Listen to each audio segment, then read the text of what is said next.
on this episode, we'll be talking about stewardship as a duty of care.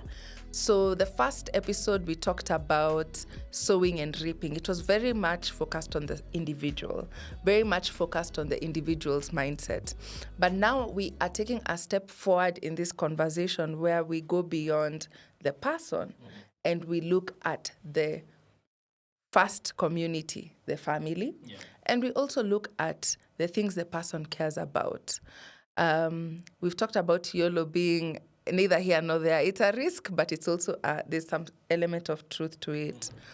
But beyond the individual Mali, are there people who stand with you even as you stand alone?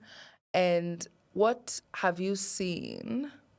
What can you teach us about diligent stewardship in the context of living something for your family, providing for your family even when you're not able to provide, in case something happens, and just give us a way to think about this that enlightens our tomorrow. Because I believe even my children to come are like, I hope you're not squandering. When I look at you spending, I'm like, are you preparing for us? Yeah.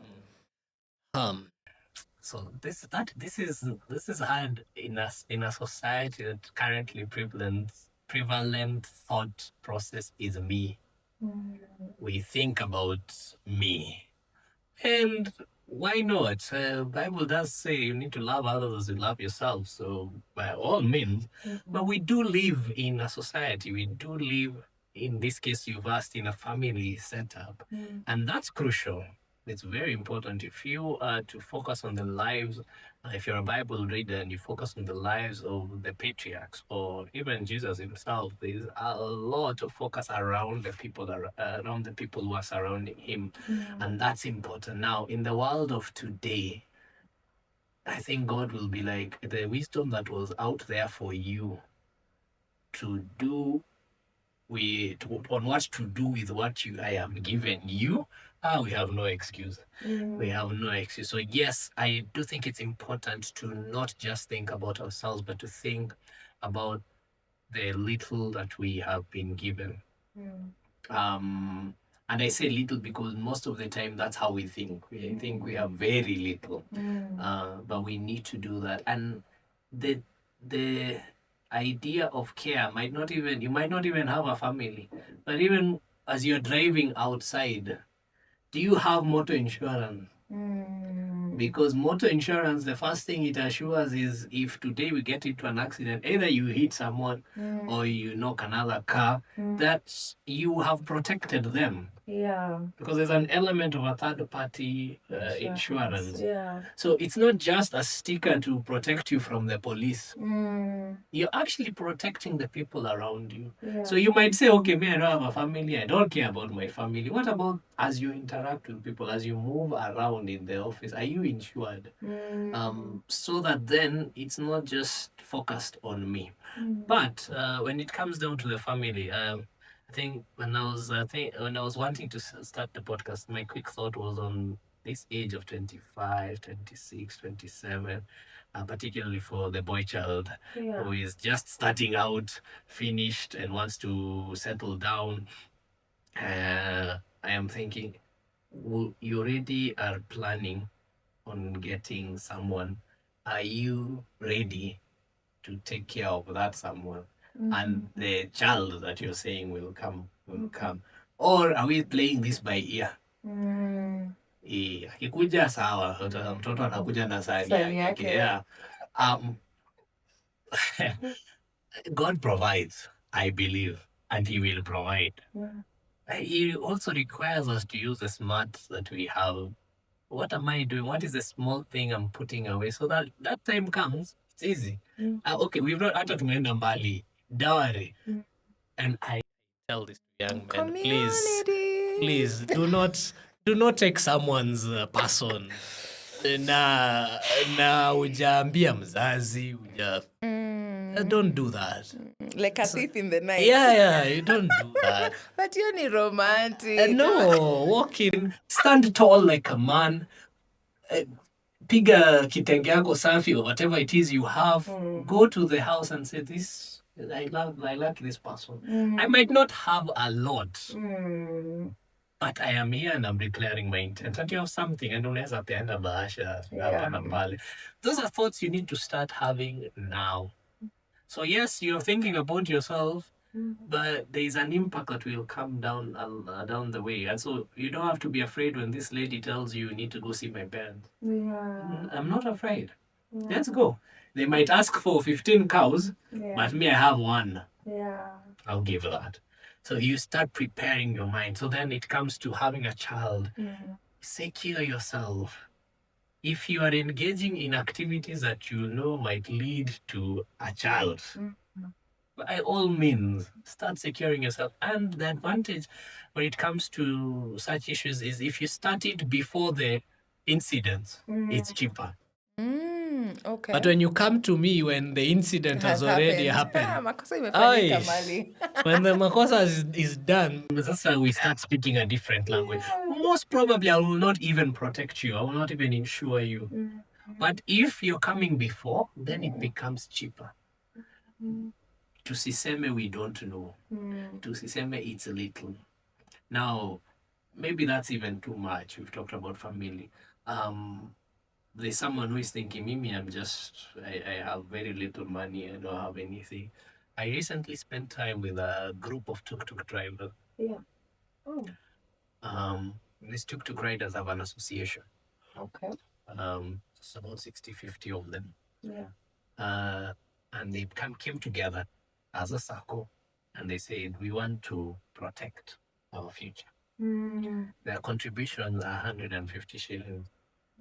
We're not talking about thousands. We're not talking about 200, 150 bob per day. Okay. So every day they submit 150 to their circle. Wow. Okay. That's 1050 in a week. That's 4,500 in a month. Cumulatively, in a year, they do about 3 million. From 150 bob. So we're not talking about big monies here. We are not talking about life-changing amounts. We're talking about small monies. These people, in less than 2 years, they've bought themselves a bus. Wow. Full bus. So this tuk-tuk drivers, you're seeing him seated kwa ile parking wase wa tuk-tuk akingojea. Anaona basi yake ikipita inafanya kazi. Yeah, he's like, yes. Yeah, that's my bus. And every year they want to buy a bus. Every year. Now, this is not only an investment, it's a source of protection for them. So that in case anything happens to them, their family has something. True. So I do think it will be, even if you care about yourself only, it will be very stupid to just live life. Yeah. It will be very stupid, and especially when you have so many ways of doing it and do not need so much. Yeah. We were speaking with a lady just yesterday, and we had this conversation about insurance. Say, you mean I can insure anything? Say, okay, yeah. And we started thinking. She said, I have a camera because she wants to do social media management. She has a camera, and she says, even my camera can insure. I'm like, yeah. I'm like, before you show up at a maandamano, Insure it. Insure your phone. Even at this event. Yes. We're going to do blankets and nini, whatever you're going. Insure. I see young men who are very diligent in the streets of Nairobi taking photographs. Very nice photographs. And they even have lights. And lights and all. And I look at that equipment and I'm thinking, oh my God, if something happens, then we're in trouble. And what happens, and by the way, this insurance is very affordable. Very affordable. And please, if you want some resources, you can look at, there's a website called understandinsurance.co.ke. You can look at that. You can look at our podcast. You can research a domestic insurance package. Very affordable. You'll find even at 5,000 per year. Wow. which is less than 500 per month, you will insure everything in your house. Now the headache is I'll take that up. please do. Please do. And it doesn't have to be your house. It can be a rented house, but you have property inside there. Airbnb. Exactly. You have things inside that house. Why don't you insure them? Why don't you protect them? Now, how do I relate that to thinking about our family and the people close to us? Is if anything happens to you today, or you lose this phone, or you lose that equipment if you are the photographer on the street, then who do you call?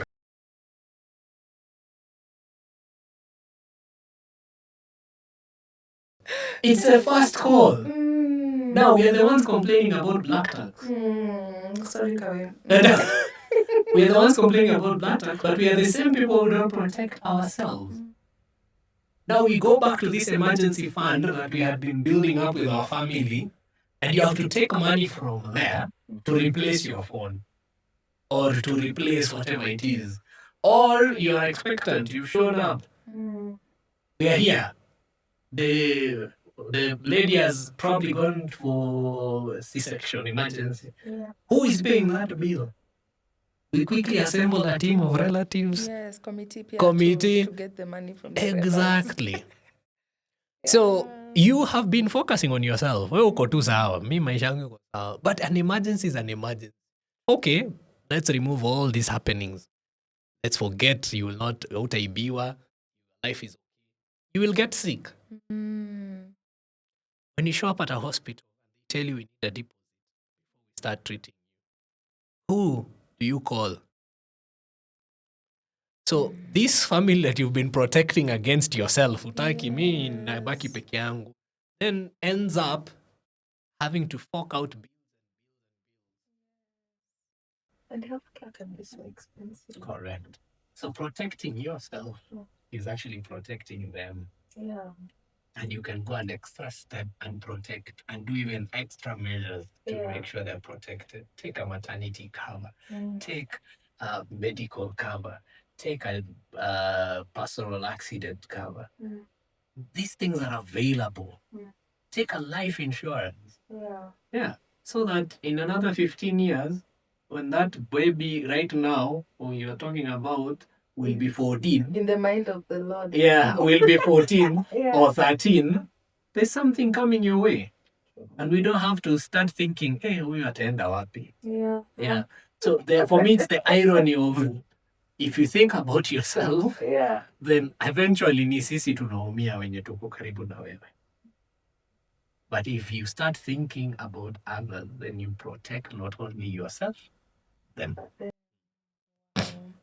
That is so profound. And thank you so much for going into those steps, because sometimes even the understanding we have as people who are not in the industry is a bit limited. We think of what we've been told to think about, and we are thinking, okay, bas, that's enough. Yeah. But we don't really think about our tools of trade, you know. And those things, if they are affected, guess who I'll call? My sister. Yeah. And my sister has, I have a belief, okay, you're so arrogant. I believe that my sister can do all things, but I do now start understanding and also accepting that we can also do all things through Christ who strengthens us. Yes. The God who's enabled us to get this job has given us a blueprint on how we can, okay, I've given you this today so that you can also prepare for this blessing you're praying and fasting over. Yes, Correct. You're doing praying and fasting over a wife. Like, it's like, okay, I have the wife, but I don't want to give her to you. She's my daughter. You don't even have 200 bob towards that thing. You get? Yeah. You're channeling a lot of money towards other things, but the thing you're honestly desiring, you're not, putting aside something for. So I've also learned in that regard. And thank you so much, Mali, for helping us understand that. And as per usual with the previous episode, we're also taking a brief break now to inhale and exhale. And then we'll come back with the last part of this series of diligent stewardship. I'll talk to Mali right after this, get the links of the resources he's mentioned, and then I'll put them on the description box for us guys, me included. Thank you, Mali.